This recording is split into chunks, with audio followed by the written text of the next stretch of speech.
Seperti permata ku di matamu, kau jadikanku milik kesayanganmu. Seperti Bapa mengasihi anaknya, demikianlah Allahku mengasihiku.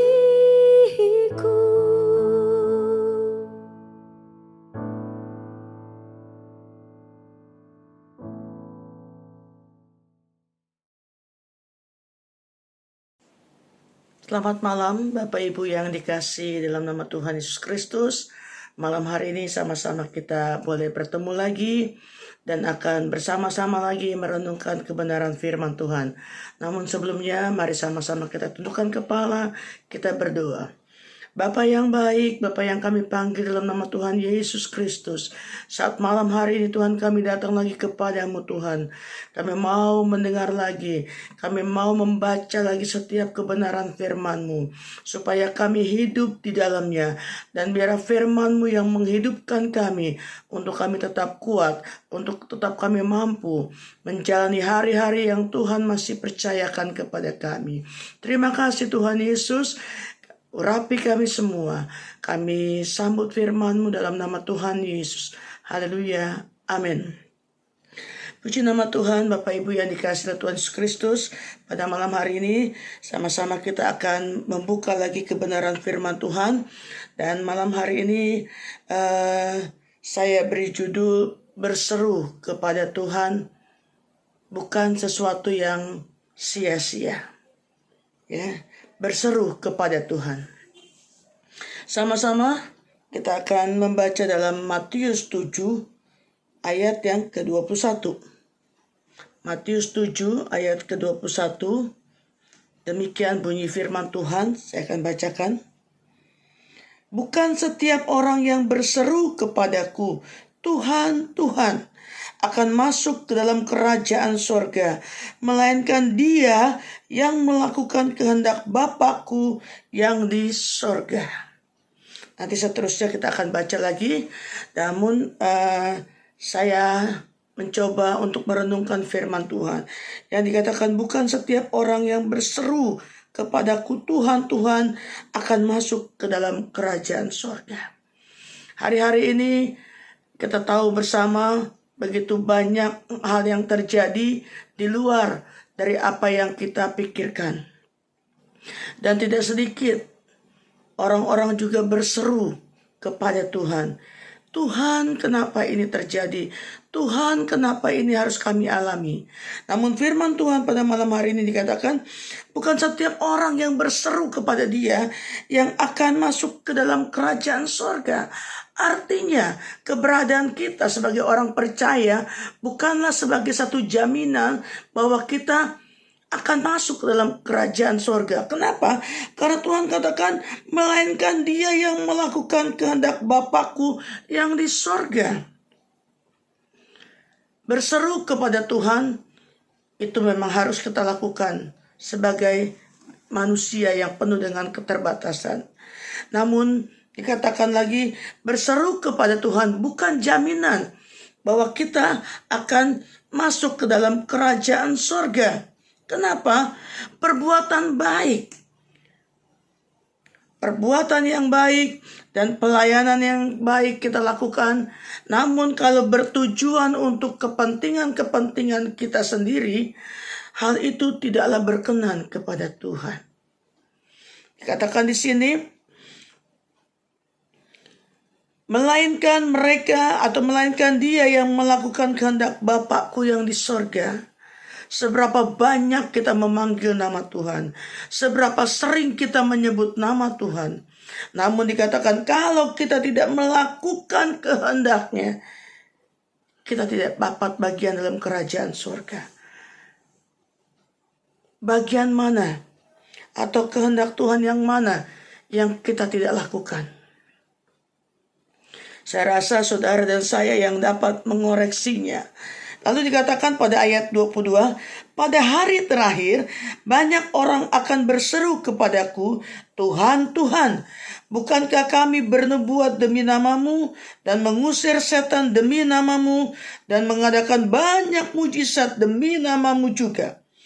Pada waktu itulah aku akan berterus terang kepada mereka dan berkata, aku tidak pernah mengenal kamu. Nyahlah daripadaku, kamu sekalian pembuat kejahatan. Ayat ini sekilas sederhana, tapi cukup tajam. Artinya Tuhan memberikan peringatan keras kepada setiap kita, bahwa bukan saja kita berseru atau kita melakukan ini dan itu sepertinya untuk Tuhan, namun seringkali kita mengambil kemuliaan itu, kita mencuri kemuliaan itu. Kita mau apa yang kita lakukan itu dipermuliakan, disanjung oleh orang. Firman Tuhan katakan di sini, bukan seperti itu. Tadi saya katakan, perbuatan baik bukan, atau pelayanan yang baik itu bukan saja untuk kepentingan diri kita sendiri. Sebab kalau hal itu dilakukan, itu tidak dikenan oleh Tuhan. Kita berseru, kita melakukan ini dan itu, kalau hanya tertuju kepada diri kita sendiri, Tuhan katakan tidak akan masuk kerajaan sorga. Kenapa? Karena Tuhan mau kita memiliki hati yang taat, hati yang rendah, hati yang penuh dengan kasih, hati yang penuh dengan belas kasihan. Untuk melakukan dengan tulus setiap apa yang menjadi kehendak Tuhan. Firman Tuhan katakan di bagian lain di sini katakan, melayani Tuhan, melakukan banyak hal atau bahkan mengadakan mujizat hanya untuk kepentingan diri kita. Firman Tuhan katakan itu kejahatan di mata Tuhan. Saudaraku, kita mengerti sekarang bahwa Tuhan mau apa yang kita lakukan semata-mata hanya untuk Tuhan. Singkirkan dari kehidupan kita hal-hal yang membuat kita sepertinya jadi tinggi hati, sombong, ego, karena kita lakukan semua karena kita. Apapun yang kita lakukan hari-hari ini, saudaraku, itu semua karena anugerah Tuhan. Kita bisa melakukan, kita bisa melayani, itu anugerah Tuhan. Namun jangan sampai firman Tuhan katakan di sini yang pada hari-hari terakhir. Inilah hari-hari terakhir dalam firman Tuhan yang dikatakan dalam firman Tuhan ini. Kita hidup di hari-hari terakhir. Ya, akan banyak nanti kita ketemukan. Orang menyebut dia bisa mengusir setan. Orang menyebut dia bisa bernubuat, mengadakan mujizat. Tapi itu hanya kepentingan diri sendiri.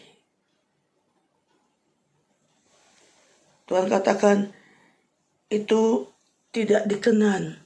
Bahkan itu jahat di mata Tuhan. Firman Tuhan katakan di sini,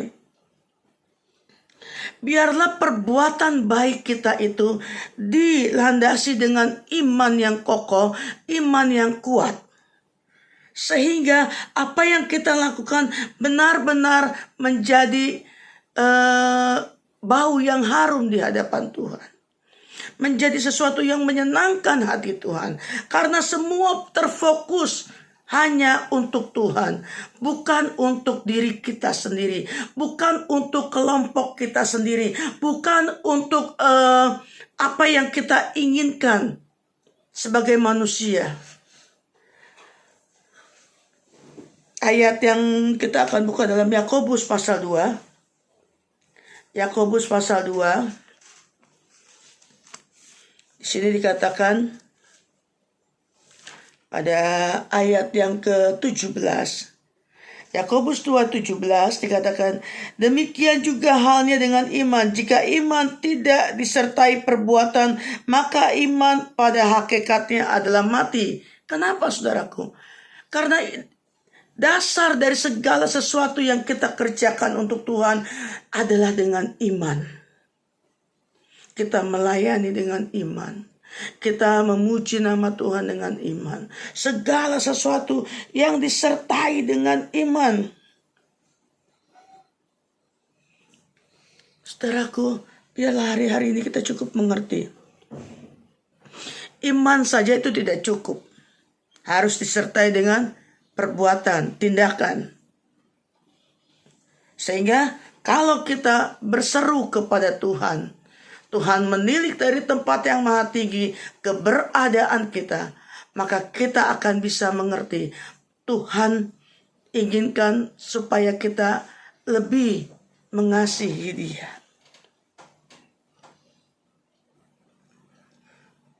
Saudaraku yang dikasih, mengingat ayat yang tadi, seringkali kita berpikir, oh iya ya Tuhan, saya ini sudah banyak berbuat ini itu. Saya sudah mengeluarkan harta saya, berkorban untuk pelayanan. Saya sudah membantu pekerjaan Tuhan. Namun kalau semuanya itu tidak tulus kita lakukan, seruan kita kepada Tuhan itu hanyalah sia-sia. Itu menjadi tidak berarti. Itu menjadi tidak ada gunanya. Karena Tuhan tidak menyukainya. Jadi manakala kita berseru kepada Tuhan, biarlah kita berseru dengan hati yang benar. Hati yang tulus. Sehingga firman Tuhan boleh menjadi bagian dan terus menuntun kehidupan kita. Sehingga saat kita berseru kepada Tuhan, maka Tuhan mendengar dan Tuhan menjawab, sabaslah hai hambaku yang setia. Jadi dengan iman kita lakukan, dengan iman kita perbuat, dengan iman kita melayani Tuhan. Hari-hari terakhir, saudaraku. Firman Tuhan jelas katakan ya. Dan pada waktu ayat ke-23 Matius 7 dikatakan, pada waktu itulah aku akan berterus terang kepada mereka dan berkata, aku tidak pernah mengenal kamu. Alangkah tragisnya. Segala sesuatu yang kita kerjakan dalam dunia ini tidak ada artinya. Sebab Tuhan katakan, aku tidak mengenal engkau. Saya percaya kita adalah orang-orang yang dikasihi oleh Tuhan. Dan teruslah hari-hari ini mendekat kepada Dia. Teruslah hari-hari ini mengandalkan Dia. Dan layanilah Dia dengan hati yang tulus. Dengan hati yang benar-benar taat kepada Dia. Dengan iman kita lakukan segala sesuatunya. Sehingga itu boleh menyenangkan hati Tuhan dan boleh memberkati apa yang kita kerjakan bagi kemuliaan nama Tuhan. Demikianlah firman Tuhan pada malam hari ini. Jadi ingatlah, saat kita berseru, biar kita berseru dengan hati yang tulus, dengan hati yang benar di hadapan Dia. Supaya pada waktunya kita boleh bersama-sama menerima mahkota kehidupan yang Tuhan sediakan, yaitu sorga yang kekal. Puji nama Tuhan. Mari sama-sama kita tundukkan kepala, kita berdoa. Bapa yang baik, terima kasih. Biar perenungan firman-Mu boleh termeterai dalam hati kami. Dan kami mengingatnya Tuhan. Sekiranya kalau ada hal-hal yang tidak berkenan, Tuhan ampuni. Dan biar kami apapun yang kami kerjakan, benar-benar itu hanya untuk Engkau. Bukan untuk kepentingan-kepentingan kami. Bukan untuk keuntungan semata kami. Tapi semua kami kerjakan untuk Engkau. Oleh sebab itu, biar kami setia. Tambahkan iman lagi kepada kami untuk kami melakukannya dengan kasih yang daripada Engkau. Berkati umat-umat-Mu Tuhan hari-hari ini. Dan kami percaya Engkau memberkati kami pada malam hari ini. Ini doa kami yang kami naikkan dan alaskan di dalam nama Tuhan Yesus Kristus. Haleluya. Amin. Selamat malam. Tuhan Yesus memberkati.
Ada